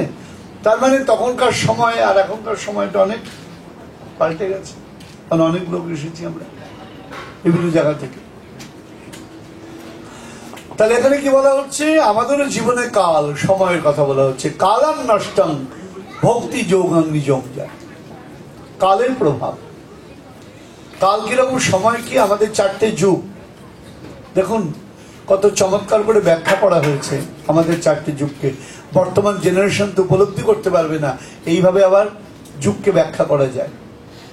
কত সুন্দর করে আমাদের গ্রন্থ উল্লেখ করেছেন। প্রথম যুগকে কি বলা হচ্ছে? সত্য যুগ। তারপরে ত্রেতা, তারপর দাপর, তারপরে কলি। সত্যযুগ কেন বলা হলো? প্রথম যুগটাকে মানুষ যখন প্রথম জন্মগ্রহণ করে, একটা বাচ্চা যখন প্রথম জন্মগ্রহণ করে, খেয়াল রাখবেন সে মা বাবা ছাড়া কিছু বোঝে না। বোঝে কি? কিচ্ছু বোঝে না। আমার মনে আছে কোন এক জায়গায় আমি গেছি, আমার এক সন্তান এসেছে, বাবা আপনার নাতি হয়েছে বলে বাচ্চা নিয়ে এসেছে, তা আমার কোলে দিয়েছে। যেই আমার কোলে এসছে, হ্যাঁ, সে বাচ্চা তো ত্রাই মধুসূদন চিৎকার। আমি তাড়াতাড়ি করে বললাম, বাবা তোর বাচ্চা তুই নিয়ে নে। বলে বাবা মনে কিছু করেন না, ও আমার কোল ছাড়া কারুর কোলে যায় না। আমি মনে মনে ভাবলাম, মানে এত অহংকার করিস না, বছর 20 যেতে দে, অন্য কোলে ড্রাইভ দেবে, তোর কোলে আর আসবে না।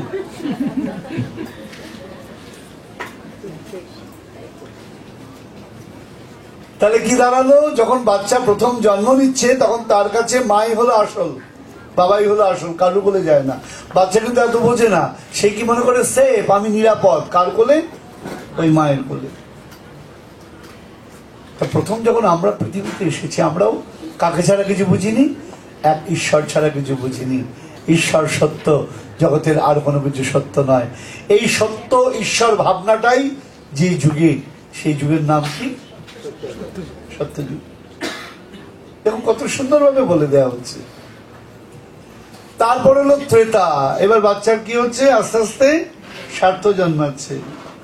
হ্যাঁ, আমাকে আইসক্রিম খাওয়াও, না খাওয়াবো না, ঠান্ডা লাগবে, মুখটা গরম হয়ে গেল। যে আইসক্রিম খাওয়ালেন, মুখটা আবার কোমল হয়ে গেল। প্রয়োজন। বাবা মার সঙ্গে কি যে আসতে আরম্ভ করলো? প্রয়োজন, স্বার্থ নির্ভর, প্রীতি। এ আরম্ভ হলো সবে মাত্র। ত্রেতা যুগে কি আরম্ভ হলো? গিভ অ্যান্ড টেক, ভগবানের কাছে প্রত্যাশা। আরম্ভ হলো যাগ যজ্ঞ। যজ্ঞ কেন? নিজের কোনো কিছু প্রাপ্তির আকাঙ্ক্ষায়। হ্যাঁ, মহারাজ দশরথ পুত্রেষ্টি যজ্ঞ করেছিলেন কেন? পুত্র প্রাপ্তির আকাঙ্ক্ষায়। তাহলে তার মানে পরবর্তী যুগেতে দেনা পাওনা আরম্ভ হয়ে গেছে। ত্রেতা যুগ। ত্রেতা যুগের নাম ত্রেতা কেন?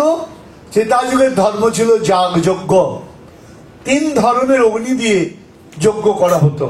3 ধরনের অগ্নি বলতে দাক্ষিণ, গাঢ়পত্য, আহবনীয়। এই 3 অগ্নি দ্বারা যজ্ঞ করা হতো বলে সেই যুগের নাম ছিল কি? ত্রেতা। এরপরে আমরা কি যুগ পেলাম বলো? দ্বাপর। এতদিন আমরা জানতাম ঈশ্বর পরতত্ত্ব, আজ আমরা জানলাম ঈশ্বর যেমন পরতত্ত্ব, ঈশ্বরের নামও তেমনি পরতত্ত্ব। যেই নাম সেই কৃষ্ণ, ভজ নিষ্ঠা করি, নামের সহিতে আছেন আপনি শ্রীহরি। আমরা হরিনাম করি কেন? হরিকে পাওয়ার জন্য। তাই নাম এবং নামই 2 তত্ত্ব আমরা পেলাম। যুগের নাম হলো দ্বাপর। এরপর বর্তমান যুগ। কালকে বলেছি কলিযুগের অর্থ কি বলেছি? কলহ। কলিযুগের ধর্ম হচ্ছে কলি, কলহ, বিগ্রহ। এমন একটা পরিবার নেই, এমন একটা সোসাইটি নেই, এমন একটা ধর্ম নেই, এমন একটা জায়গা নেই যেখানে নিজেদের মধ্যে বিবাদ নেই, কলহ নেই। বলে দাপর যুগে কলহ হয়নি? শুধু সীমিত আকারে। আমাদের কলহ অনন্ত। হ্যাঁ, এই চলতে আরম্ভ করেছে, এ কোনোদিন আর শেষ হবে না। কলিযুগের এই হলো ধর্ম। তা এখন কলি, কলহ, বিগ্রহ।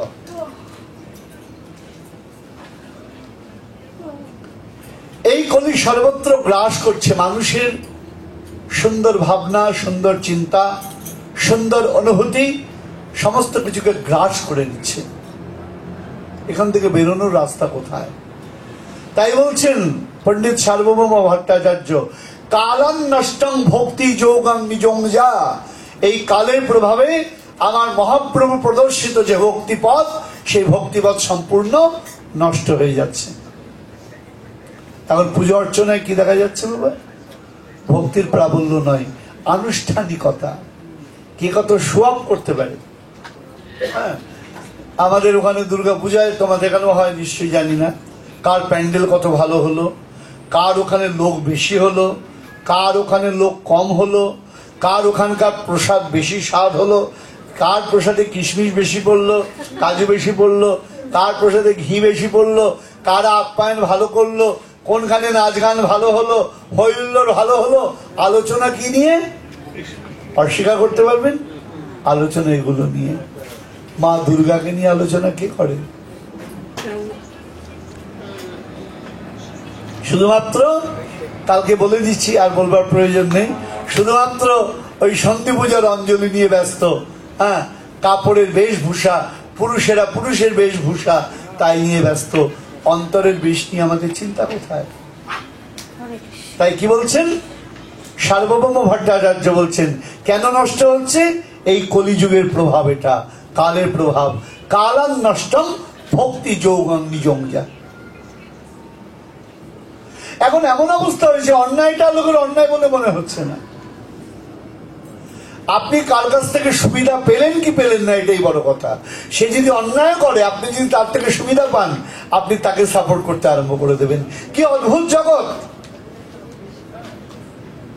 এখানে ন্যায় অন্যায় বলে বর্তমানে আর কিচ্ছু নাই।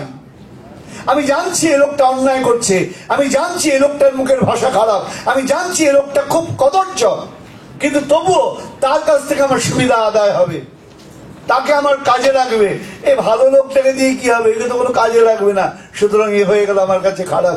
যে কাজে লাগবে, যাকে স্বার্থ সিদ্ধি হবে, সে আমার কাছে হয়ে গেল সুপিরিয়ার। কি অদ্ভুত! কেন? কাল আর নষ্টম, কালের প্রভাব। এটাই কলির প্রভাব। যেদিন ঠিকটা ভুল হয়ে যাবে, ভুলটা ঠিক হয়ে যাবে, সেদিন আপনি ভাববেন না আপনি খুব আনন্দে আছেন। ভয়ঙ্কর দিন এগিয়ে আসছে। ওই যে আগের দিন বললাম, কালকে বলছিলাম না, গ্লোবাল ওয়ার্মিং এ গ্রিনল্যান্ডের টন টন বরফ, কত লক্ষ টন বরফ গলে যাচ্ছে। এটা আনন্দের কথা না, আমি আপনি আনন্দে ঘুমাচ্ছি, কিন্তু দিন আমাদের ঘনিয়ে আসছে। কিন্তু তাই বলছেন কালান নষ্টং ভক্তি যোগং নিজংজা। কালের প্রভাবে নষ্ট হয়ে যাচ্ছে কি? আমার মহাপ্রভুর প্রদর্শিত ভক্তি পথ সব জায়গায় সোয়াব আরম্ভ হয়ে গেছে। আমি দুঃখ করে বলেছিলাম এক জায়গায়, মানুষ কথাবার্তা পর্যন্ত হারিয়ে ফেলছে। কথা শিখতে ক বছর লাগে বাবা? কথা শিখতে লাগে 6 বছর। আগের দিন বলেছিলাম, মনে আছে? কিন্তু কোথায় কি বলতে হবে সারা জীবনও মানুষ তা শিখতে পারে না। কথা শিখতে 6 বছর লাগে, কিন্তু সারা জীবনও এটা শিখতে পারে না কোথায় কোন কথা বলা উচিত, বলা যায় বা বলা যায় না। কেন? কাল আর নষ্টম, কালের প্রভাব, এই কলিযুগের প্রভাব। কলি এলো কি করে? তার চমৎকার বর্ণনা রয়েছে। ঠিক কোথায়?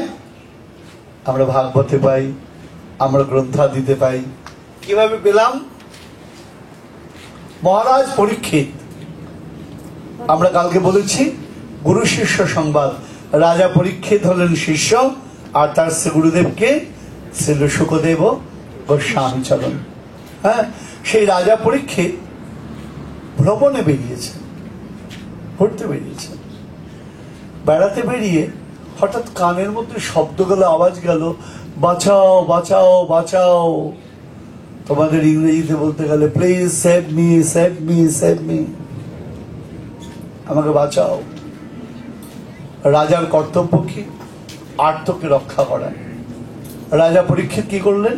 সারথীকে বললেন, চলো, যেই দিকে ওই আওয়াজটা আসছে সেদিকে চলো। গেলেন সেখানে, গিয়ে দেখছেন একটা বৃষ। বৃষ বলতে ইংরেজিতে আমরা কি বলি? অক্স। বাংলায় চলতি বাংলায় বলি ষাঁড়। আমি আর বলবো না, বৃষই বলবো। একটা বৃষ, তার 3-4টে চরণ, 4টে পা, 3টে পা কে বা কারা কর্তন করে দিয়েছে। আর একজন কালো কৃষ্ণবর্ণ পুরুষ তাকে লাঠি দিয়ে প্রচন্ড প্রহার করছে। সে কাঁদছে, আর পাশে গাভী, সেও ঝুঁকুর জল ফেলছে। রাজা পরীক্ষিত গিয়ে বললেন, তুমি কে? যদি ভক্তমন্ডলী কারো কাছে যদি এটা মনে হয় অন্যরকম কিছু রূপক যদি ভাবেন, তাহলে জীবনটায় কল্যাণ হবে। ওই বৃষ বললেন, আমি হলাম ধর্ম, আমার 4টে চরণ। কি কি চরণ? সত্য, দয়া, দান, তপস্যা। এই 4টে চরণের মধ্যে 3টে চরণ নষ্ট হয়ে গেছে। আমি একটা চরণের উপর কোন রকম করে দাঁড়িয়ে আছি। রাজা পরীক্ষিত জিজ্ঞাসা করলেন, কে তোমায় প্রহার করছে? তুমি তোমার নাম বলো। কৃষ্ণবর্ণের লোকটি বললেন, পুরুষটি বললেন, আমার নাম হলো কলি। সত্যি কথাই, সত্যং নাস্তিং তপো শৌচং দয়া দানং না বিদ্যতে। কলিযুগে কিচ্ছু নয়। কে বলছেন? দেবর্ষি নারদ বলছেন, সত্যং নাস্তি, সত্যটাও কলিতে নাই। যেটা মিথ্যা মানুষ তাকেই সত্যি বলে মনে করে। খুব ভেবে দেখুন, একটা মাধ্যাকর্ষণ কিভাবে আবিষ্কার হয়েছিল, ইংরেজিতে আমরা বলছি কি গ্র্যাভিটি।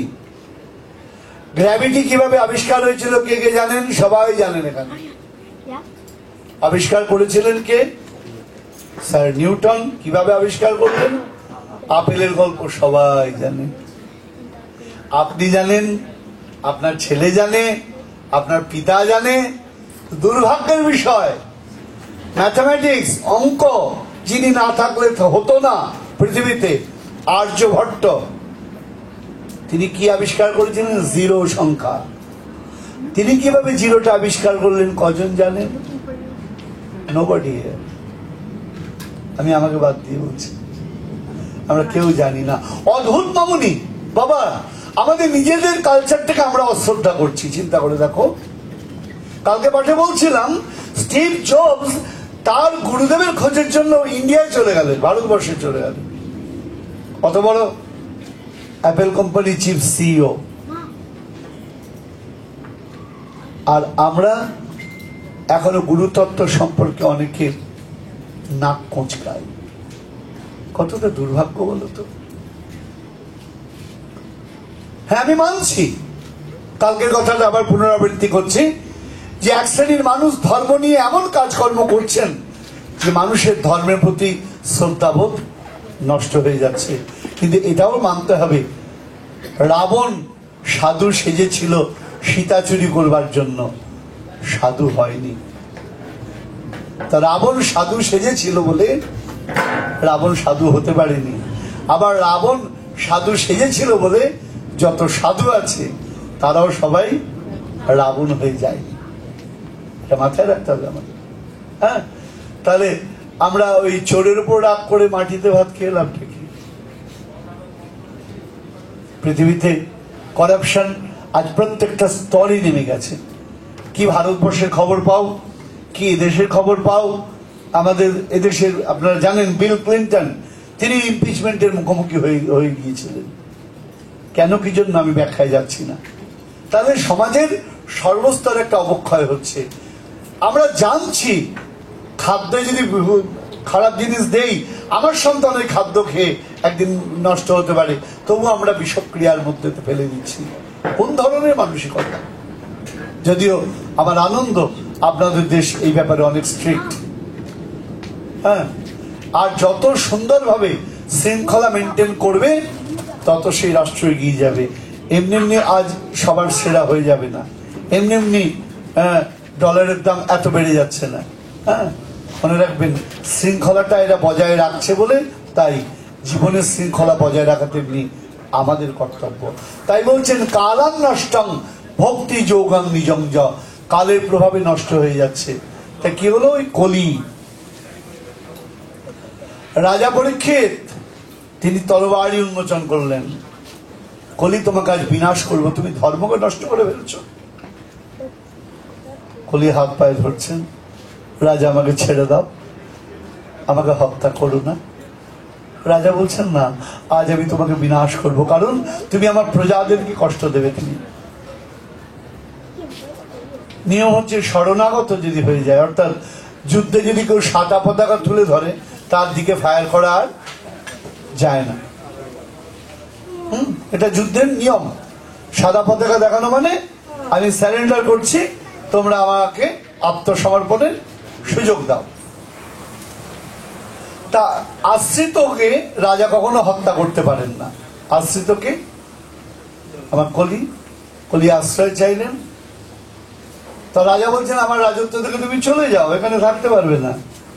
মহারাজ একটু জায়গা দাও, একদম ডাউন টাউনে না দাও, কর্নারে দাও অন্তত। হ্যাঁ, জামাইকে জ্যাকসন হাইটসে না দাও, একটু দূরে কোথাও দাও, একটা জায়গা অন্তত দাও। তো রাজা বললেন, বেশ, তোমার জায়গা দিচ্ছি। কি কি? 4টে জায়গা রাজা দিলেন। প্রথম জায়গা কি? দ্যুতক ক্রীড়া। দ্যুতক ক্রীড়া মানে জুয়া খেলা। আমার এক সন্তান আমাকে ঘোরাতে নিয়ে গেছিল লাস ভেগাস। আমি বললাম, রাস্তায় দেখি কত অনেক, আমি নিউ ইয়র্কে দেখিনি এরকম, কিছু কিছু জায়গায় ঘুরে দেখছি পাগলের মতো লোক গড়াগড়ি খাচ্ছে, চুল টানছে। কারা রে? বলে, বাবা শকুনির শিষ্য এরা। হ্যাঁ, এখানেই পাবেন আপনি, এত আর কোথাও পাবেন না। বলে, কেন? সব জুয়া খেলতে এসে সর্বস্ব শেষ হয়ে এখন পাগলের মতো এখানেই ঘুরে বেড়াচ্ছে। হ্যাঁ, তা দ্যুতক ক্রীড়া পৃথিবীর অন্যতম খারাপ জায়গা, যে জায়গায় মানুষের মনুষ্যত্ব বুদ্ধি সব চলে যায়। রাজা যুধিষ্ঠির সবচেয়ে বড় প্রমাণ। আমরা দুর্যোধনকে অবশ্যই নিন্দা করব, আমরা দুঃশাসনকে অবশ্যই নিন্দা করব, তার সঙ্গে এটাও ভাববো তা রাজা যুধিষ্ঠিরের মতো ব্যক্তি কি করে নিজের পত্নীকে দানে রাখতে পারেন, নিজের ভাইদেরকে রাখতে পারেন কিভাবে? তার একবার বোধ হলো না যে ভাইরা আমার সন্তান তুল্য, তারা আমার প্রতি এত শ্রদ্ধা রাখে, তাদেরকে এইভাবে রাখা উচিত নয়। সেই ছেড়ে চলে আসতে পারতেন যে আমার কিছু নাই, আমি চলে আসছি। ওই 5 ভাই যারা আছে একত্রিত, সে বিশ্বজয় আবার করে ফেলবে। এই আমেরিকায় অ্যাটম বোম ফেলে ছিল কার উপরে? জাপানের উপরে। কিন্তু মনোবল ভাঙতে পারেনি, তারা আবার ছোট্ট দেশ, আবার পৃথিবীর অন্যতম শ্রেষ্ঠ দেশ হয়ে গিয়েছে। তাই যদি আমার জায়গা থেকে আমি ঠিক তৈরি করে দেবো। পঞ্চপাণ্ডব সবাই পাশা খেলায় পরাজিত, এখন ভাইদের পর্যন্ত হারিয়ে ফেললেন, স্ত্রীকে হারিয়ে ফেললেন। তার মানে দ্যুতক ক্রীড়া বুদ্ধিকে সম্পূর্ণ কি করে ফেলে? বিনষ্ট করে ফেলে। তার মধ্যে কলির বাস। বলছেন, এখানে যদি তুমি কাউকে ধ্বংস করে দাও আমি কিচ্ছু বলবো না। কলির তো কি আনন্দ, বাহ দারুণ জায়গা দেওয়া হলো। দ্বিতীয় কি? মদ্যপান, সুরাপান। মানুষ নেশাসক্ত হয়ে বুদ্ধিবৃত্তি শক্তি সব হারিয়ে ফেলে। তৃতীয় কি? অবৈধ সম্বন্ধ। আমি জানি না এগুলো আমেরিকায় বলে কতটা কি হবে না, কিন্তু আমরা ভারতীয় কালচারে আমরা বড় হয়েছি, আমরা আমাদের জীবনটাকে এইভাবেই দেখেছি। অবৈধ সম্বন্ধ, পৃথিবীতে যত রকম খারাপ কাজ হচ্ছে তার অন্যতম মূল কার্যে এই বিষয়টি রয়েছে। আর প্রাণী হিংসা, এই 4টে বিষয় বলছেন কলি এর মধ্যে রয়েছেন। তা মহারাজ কলি বলছেন, রাজা আর একটু কিছু দাও। বলে না, বসতে দিলে শুতে চায়, একটু জায়গা দিয়েছে, আর একটু কিছু দাও। তা বলছেন, বেশ, সম্পদ লালসা, স্বর্ণ লোভ, এই বিষয়গুলো রাজা দিলেন। তার মধ্যে কলি প্রবেশ করলো। এবং আপনারা খেয়াল করবেন, পৃথিবীতে যারা যারা এর মধ্যে রয়েছে তাদের লাইফ সবার স্পয়েল হয়ে যাচ্ছে, তাদের জীবনী শক্তি বলে কিছু আর থাকছে না। তাহলে কি হলো? কারণ নষ্টং ভক্তি যোগং নিজং যা প্রাদুষ্কর্তম শ্রীকৃষ্ণ চৈতন্য নামা। এখন এই কলির প্রভাবে যখন আমাদের সুন্দর ভাবনাগুলো, চিন্তাগুলো সব নষ্ট হয়ে যাচ্ছে, তখন কে এলেন? আমার কলিযুগ পাবন অবতার শ্রীকৃষ্ণ চৈতন্য মহাপ্রভু। কি করলেন তিনি? প্রাদুষ্কর্তম শ্রীকৃষ্ণ চৈতন্য নামা। আমাদের এই ভক্তি ভাব, আমাদের অন্তরের ভগবত ভাব যেন বিনষ্ট না হয়ে যায়, এই জন্য কি করলেন? একটা দারুণ কথা মনে পড়ে যাচ্ছে। আমি নীলাচলে গিয়েছি, পুরীতে গিয়ে কোণারক বেড়াতে গিয়েছি। তা কোণারক বেড়াতে গিয়েছি, আপনারা যারা ভারতবর্ষে গেছেন নিশ্চয়ই পুরী কোণারক গেছেন। অনেক প্রাচীন পুরাকীর্তি, সেখানে দেওয়ালের মধ্যে সব চিত্রিত করা রয়েছে। কিন্তু সমুদ্রের নোনা হাওয়ায় সেগুলো সব আস্তে আস্তে ক্ষয়প্রাপ্ত হয়ে যাচ্ছে। তা আমি গিয়ে দেখছি জিওলজিক্যাল সার্ভে অফ ইন্ডিয়া, ভারতবর্ষের যে একটা সংস্থা, তারা পুরো জায়গা ঘিরে বিভিন্ন কারুকার্য করছে, নকশাগুলো। আমি জিজ্ঞেস করলাম ওখানে একজন সুপারভাইজারকে যে কি হচ্ছে। বলছে দেখুন, সমুদ্রের নোনা হওয়ায় প্রচুর পুরাকীর্তি এগুলো ক্ষয়ে গেছে, নষ্ট হয়েছে। আমরা সেগুলোকে আবার আগের জায়গায় ফিরিয়ে আনার চেষ্টা করছি।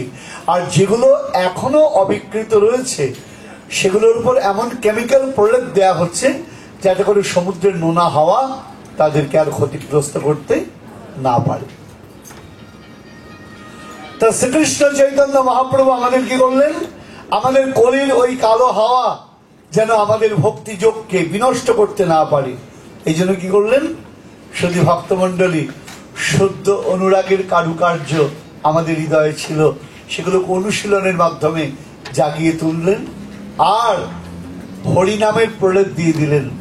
এই হরিনাম এমন শক্তি, সামর্থ্য সম্পন্ন, যুগের যতই খারাপ দোষ আসুক না কেন, এই হরিনাম যদি কেউ আশ্রয় করতে পারে তার কাছে কোনো কিছুই বাধা থাকবে না, সব ধ্বংসপ্রাপ্ত হয়ে যাবে। এই হরিনামের এমন শক্তি শ্রীকৃষ্ণ চৈতন্য মহাপ্রভু সেই শক্তি আমাদের প্রদান করলেন। আজ আমরা সেই হরিনাম সংকীর্তনকে আশ্রয় করে, আমরা মহাপ্রভুর সেই শক্তিকে আশ্রয় করে আমরা চলেছি। অদ্ভুত এর আনন্দ, অদ্ভুত এর প্রেম শক্তি। আজ আমি এই দ্বিতীয় দিন হরিকথায় আজকে যারা উপনীত হয়েছেন সবাইকে আমি এই পরামর্শ দেওয়ার সামর্থ্য আমার নাই। আমি শুধু শাস্ত্রের কথা এইটুকুনি বলবো, আপনারা সবাই ভগবত নামকে আশ্রয় করবেন, যেন সদ্গুরু চরণ আশ্রয় করে। বা খেয়াল রাখবেন, দন্তাস্বর খণ্ডের তো বানান লিখলে কেউ সৎ হয় না, সৎ অন্তর দিয়ে হতে হয়। তাই আমরা যেন সদ্গুরু চরণ আশ্রয় করে আমার শ্রীকৃষ্ণ চৈতন্য মহাপ্রভুর নামকে অবলম্বন করে আমরা কলির এই বিপত্তিকে অতিক্রম করে এগিয়ে যেতে পারি, এই আমার প্রার্থনা। আজকে আমার কার চরণে? আজকে রাধা গোবিন্দ চরণে, আমার ভগবত অনুরাগীগণের জন্য, আমার বলদেব চরণে, আমার শ্রীকৃষ্ণ চৈতন্য নিত্যানন্দ প্রভুর চরণে। প্রভু তুমি কৃপা করো, আমরা যেন এই কলির বিপত্তি থেকে নিজেদেরকে এগিয়ে নিয়ে যেতে পারি এবং তোমার দেওয়া নামকে আশ্রয় করে আমরা যেন নামাশ্রয়ী হতে পারি। এই কথা বলে আমার অনেক সন্তান আজকে অনেক দূর থেকে এসছে, আমার খুব আনন্দ। কানাডা থেকে এসছে, ওরা চলে যাবে। তা পেনসিলভেনিয়া থেকে এসছেন, ওনারা চলে যাবেন। তা আমি জন্য আজকের এই সুন্দর সন্ধ্যায়, রবিবাসরীয় সন্ধ্যায়, কাল থেকে আবার আপনারা সবাই নিজের নিজের কাজে যুক্ত হয়ে যাবেন। শুধু এইটুকুনি বলবো, যতই কাজে যুক্ত হন, যে কথাগুলো শুনলাম তা যেন অন্তরে চিরসংযুক্ত থাকে। আমরা যেন অন্তর্চিত্তে অন্তর্মনা হয়ে সেই ভগবৎমুখী হতে পারি, এই আমার প্রার্থনা। জয় নিতাই, জয় গৌর। এখন একটু কৃষ্ণ কীর্তন, গোবিন্দ নাম করে আজকের অনুষ্ঠান আমরা এখানে বিশ্রাম দেব। জয় নিতাই, জয় গৌর, রাধেশ্যাম। এই ভুবনে আর তো কোনো গতি নাই, রাধা রাধা বলনি সবাই, কৃষ্ণ কৃষ্ণ বলনি সবাই।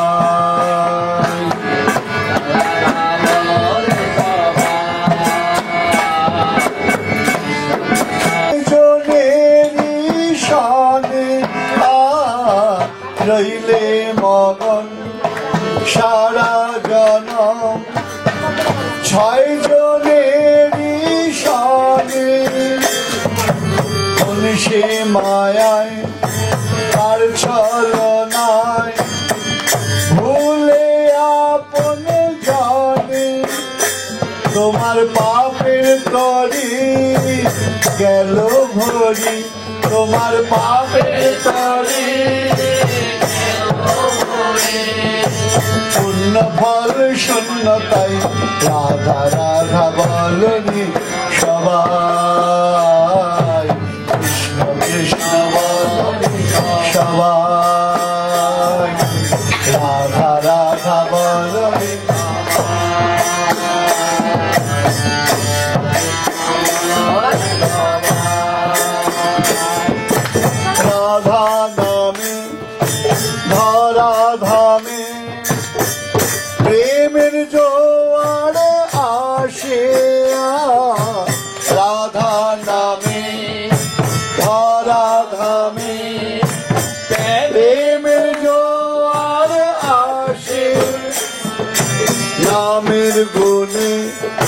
ভক্ত জনে মাতে গো উল্লাসে নামের গুণে ভক্ত জনে মাতে গো উল্লাসে কৃষ্ণ নাম মহিমায় ভক্ত জনায় কৃষ্ণ নাম মহিমায় ভক্ত জনায় ওই কৃষ্ণ পদে লবে ঠাই রাধা রাধা বলনি সবাই কৃষ্ণ কৃষ্ণ বলনি সবাই রাধা রাধা বলনি সবাই বলনি সবাই রাধা নামে দেবের জোয়ার আসে রাধা নামে দেবের জোয়ার আসে নামের গুণে ভক্ত জনে মাতে গো উল্লাসে নামের গুণে মাতে গো উল্লাসে রাধা নাম মহিমায় ভক্ত জনায় রাধা নাম মহিমায় ভক্ত জনায় কৃষ্ণ পদে লবে ঠাই রাধা রাধা বলবে সবাই কৃষ্ণ কৃষ্ণ বলবে সবাই রাধা রাধা বলবে সবাই কৃষ্ণ কৃষ্ণ বলবে সবাই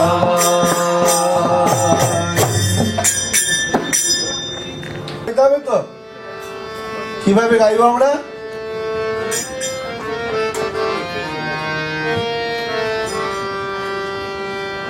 আমি বৃন্দাবনের পথে পথে গাইব রাধা নাম আমি বৃন্দাবনের পথে পথে গাইব রাধা নাম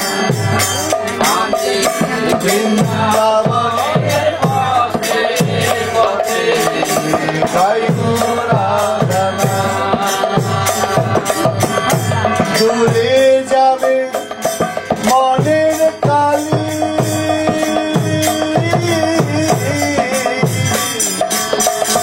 দূরে যাবে মনের কালী পূর্ণ হবে মনস্কাম আমি বৃন্দাবনে পথে পথে গাইব রাধা নাম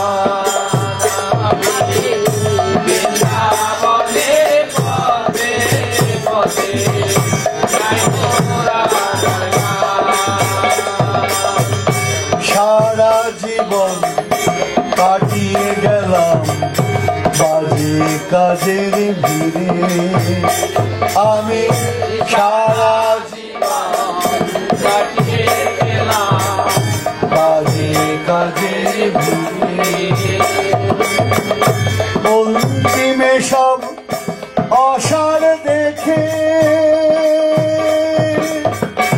এলাম তোমার দ্বারে আমি সারা জীবন কাটিয়ে গেলাম বাজে কাজের ভিড়ে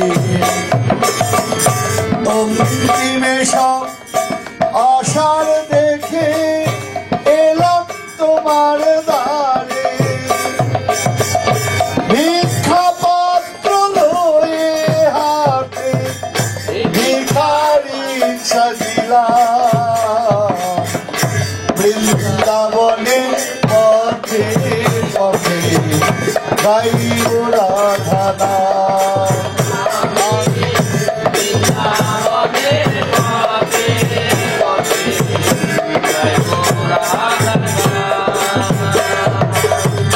তোমার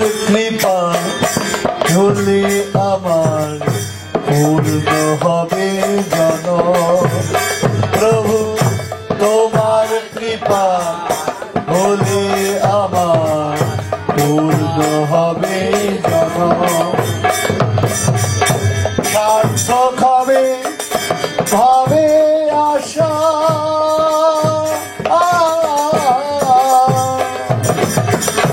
সার্থক হবে ভাবে আশা, পূর্ণ হবে মরণ, জনম মরণ চাই না গো আর, জনম মরণ চাই না গো আর, পদে শরণ নিলাম বৃন্দাবনে পদে পদে গাইব রাধা নাম, আমি বৃন্দাবনে পদে পদে গাইব রাধা নাম, আমি বৃন্দাবনে পথে পথে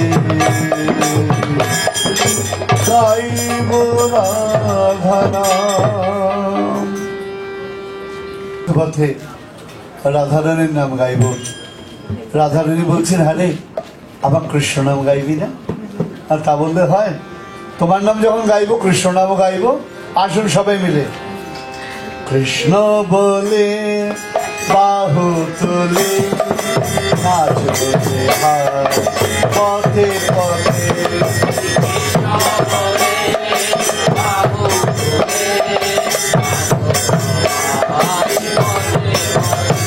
একবার কৃষ্ণ বলে বাহু তুলে নাচবে পথে পথে, কৃষ্ণ বলে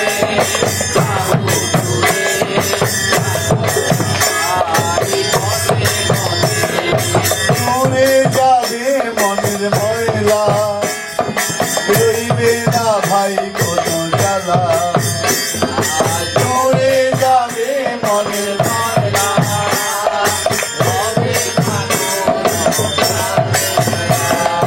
কৃষ্ণ নামের তরি পেলে পর পারের নেই ভাবনা, কৃষ্ণ নামের তরি পেলে পর পারের ভাবনা, জীবন পথে কৃষ্ণ ধনে রাখো রে ভাই সাথে সাথে, একবার কৃষ্ণ বলে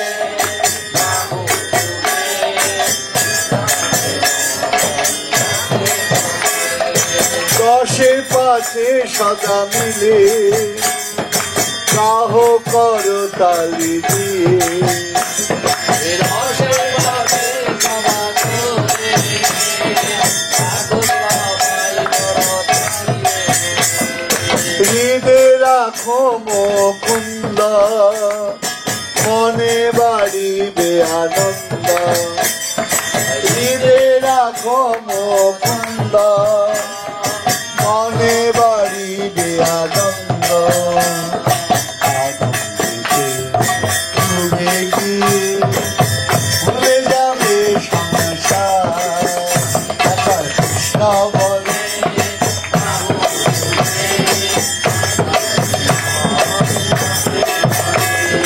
হরে কৃষ্ণ কৃষ্ণ কৃষ্ণ হরে হরে,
ভক্ত এরপর আমাদের ভক্তরা গীত কীর্তন করবে, প্রশ্ন হোক।